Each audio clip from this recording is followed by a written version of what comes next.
আল্লামা সাইদি হুজুর অবৈধ রায়ের প্রতিবাদে আমরা রাস্তায় অবস্থান করছিলাম। আমার অপরাধ ছিল যে বাংলাদেশ ইসলামী ছাত্র শিবির করি, এই কারণেই আমার এত নির্যাতন।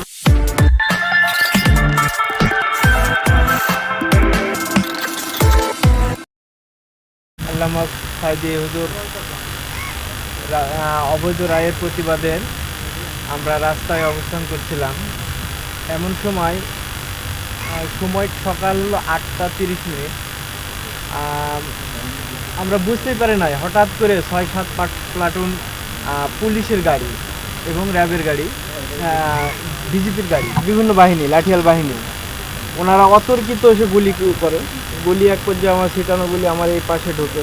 আমি তখন চোখ মুখ চেপে ধরে আমি তখন বেহুশ অবস্থায় হয়েছে, সবাই দৌড়ে পালিয়ে চলে যাচ্ছে। আমি তখন বসে পড়লাম, এক সাইডে বসে পড়লাম।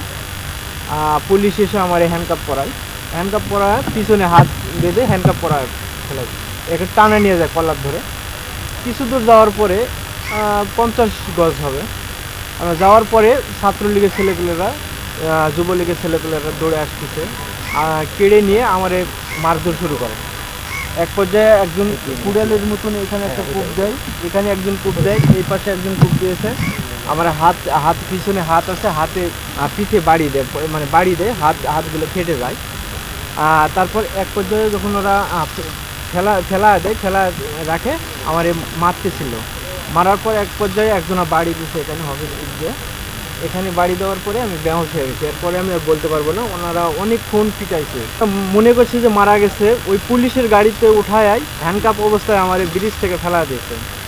ব্রিজটা ছিল পরে ওনার ইয়ে করছে, আনুমানিক করছে 30 ফুট থেকে 35 ফুট উঁচু হবে, উঁচু থেকে ফেলা দিয়েছে। ফেলানোর পরে তখন আমি বেহুশ। এক পর্যায়ে আমাদের ভাইয়েরা ওখান থেকে একটি সরকারি মেডিকেলে নিয়ে যায়, তাৎক্ষণিক একটু চিকিৎসা দিয়ে আবার ঢাকাতে পাঠানো হয়। আমার অপরাধ ছিল যে বাংলাদেশ ইসলামী ছাত্র শিবির করি, এই কারণেই আমার এত নির্যাতন, এত জুলুম বা এই শাস্তি।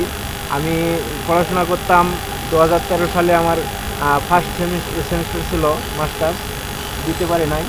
আমার কাগজপাতি সব কিছু কলেজ থেকে সব পরে শোনা গেল যে পোড়া ফেলাইছে, নাকি ফেলা দিয়েছে, বলতে পারবো না।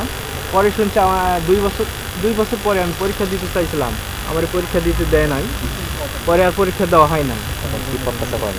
এখন প্রত্যাশা আমার যারা নির্যাতন করেছে, জুলুম করেছে এবং এতদিন আমাদের যে এই অবস্থায় রাখছে, তাদের আমি বিচার চাই এবং আইনের আওতায় এনে তাদেরকে শায়েস্তা করা হোক।